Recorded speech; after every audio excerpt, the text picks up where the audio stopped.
Welcome back to my long-awaited vlog. Just some new life updates, I guess, after a year of not uploading any YouTube videos. For the past year, it's been really chaotic, but also interesting and different. Last year in April, I started my own running club in my home university. It's called Anti-USD Marathon Club. If you're interested, please check out our Instagram account. Anyway, I've been investing a lot of my time in school stuff, trying to make my resume colorful and perfect. My initial plan was to go to graduate school this year. I'm gonna graduate in June. I was planning to get into grad school in September. However, after a long process of applying to my dream grad schools this winter vacation just a couple of months ago, initially having hope but getting constantly dragged down by rejection letters and hopelessness, I decided to rethink my future trajectory at this point. I just wanted to give you guys a brief list of what school, what programs I'd applied to. 5 out of 7, they're all financial related programs. Finance economics, or finance accountings. I applied to several prestigious ones in the States. They are Columbia and also Carnegie. In the UK, I applied to LSE, Imperial London College, and University of Manchester. So 5 schools in total, and right now after 2 months of waiting, I only got into one of the programs at University of Manchester that I applied to, which interestingly enough isn't any programs that's finance related, but marketing.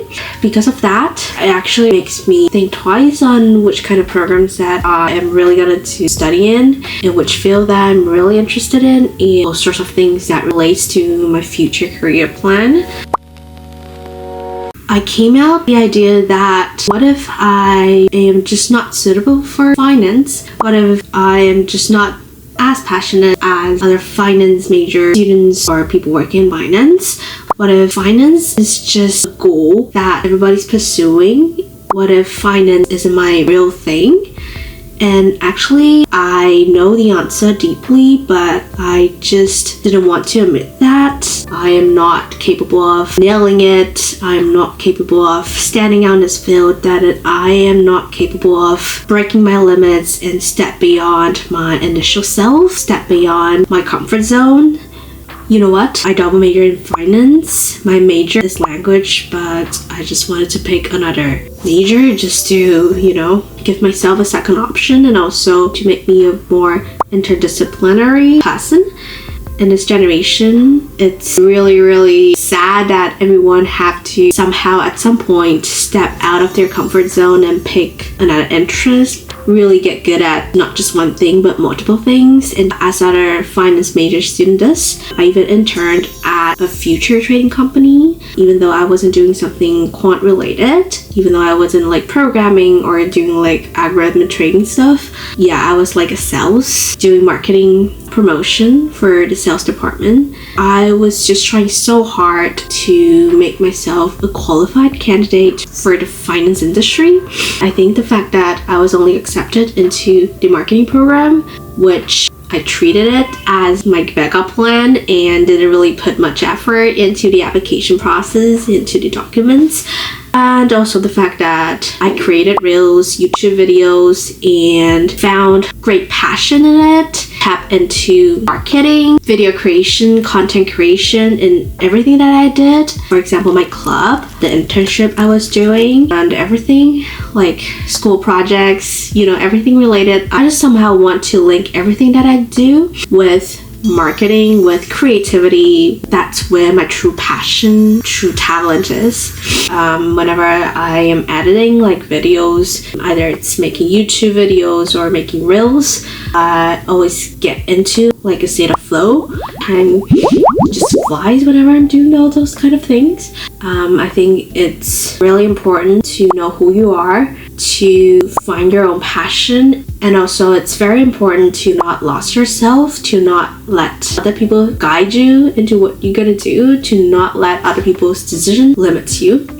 I think trusting yourself, having the courage to acknowledge that you're not good at something, all of those things require courage. I encourage everybody to give yourself some time and truly reflect on what you're gonna do in the future, and will that satisfy you? If you're doing this for 20, 30 years, will that make you happy? Will that make your life meaningful? You can go through one day, but will you be able to go through 30 years or 40 years of a whole career? Since it's March and I'm still not graduated yet, I think I'll try to redirect my career and my application. I'll try to get into the marketing programs that I really wanted to get into my dream school, to try to put my whole effort into finding out a place where I truly want to be in. In the meantime, I'm also going to seek internship, and hopefully I could get a job before I go to grad school. You have to know your purpose in order to make sound decisions. And I think for me, if I go to grad school immediately after my graduation, I'm not gonna get qualified in terms of grad school application as well as job seeking if I'm gonna stay in the country that I study at. If you make good use of those gap years and try to find who you are, try to get into the industries, and examines all those theories that you have in mind, all those career trajectories that you imagine, test it, and know if it's gonna work for you in the long term. I think it will benefit you so much. Making rational decisions is such an important thing. We often spend too less time thinking of the decisions that's gonna impact us for tens of more years. For this grad school thing, for the career, for the industries that you're gonna dedicate yourself in, it's gonna affect your whole life. And I just don't get it why people view spending a gap year in Asia as a bad thing. I just don't know why people never emphasize on the importance of finding yourself, of the importance of making mistakes, trying hard, rising from failures again. But I'm just saying that from my perspectives, we really have to get really firm on our stand, trust ourselves. Yeah, don't just go with the flow. Think critically. Critical thinking may be a cliche, but I cannot emphasize on it more. If I go into like a finance industry, I know I'm not gonna like it. I'm not gonna like all those roles like 9 to 5 working hours. I know I'm just not made for that. I just wanted to document the whole journey of applying to grad school, finding who I truly am, struggling, facing difficulties, encountering failures, and hopefully I could share with you guys good news very soon. And I just wanted to remind every one of you that hitting failures isn't a bad thing. Getting rejected isn't a bad thing. It actually means that you know more of yourself, free from uncertainty of whether or not you fit greatly into this place.